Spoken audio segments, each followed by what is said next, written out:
विवाह के बाद पहली बार मायके आई बेटी का स्वागत सप्ताह भर चला। सप्ताह भर बेटी को जो पसंद है वही सब किया गया।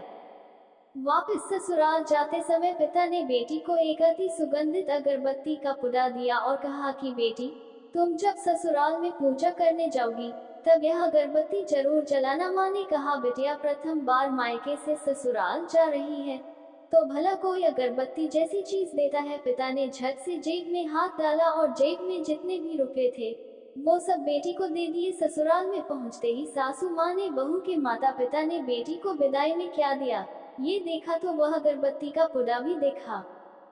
सासू माँ ने मुंह बनाकर बहू को बोला कि कल पूजा में यह अगरबत्ती लगा लेना। सुबह जब बेटी पूजा करने बैठी, अगरबत्ती का पुडा खोला तो उसमें से एक चिट्ठी निकली। लिखा था, बेटा यह अगरबत्ती स्वतः जलती है मगर संपूर्ण घर को सुगंधित कर देती है।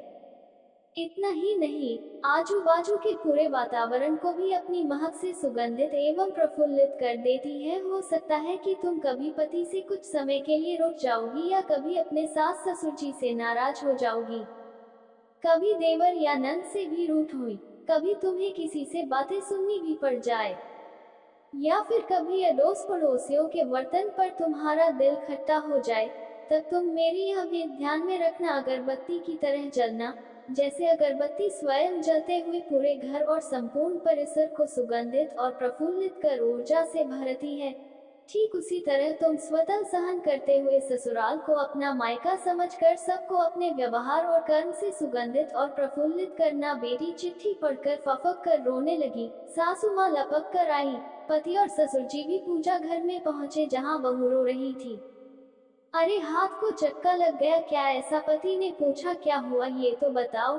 ससुर जी बोले, सासू माँ आजू बाजू के सामान में कुछ है क्या? ये देखने लगी तो उन्हें पिता द्वारा सुंदर अक्षरों में लिखी हुई चिट्ठी नजर आई। चिट्ठी पढ़ते ही उन्होंने बहू को गले से लगा लिया और चिट्ठी ससुर जी के हाथों में दी।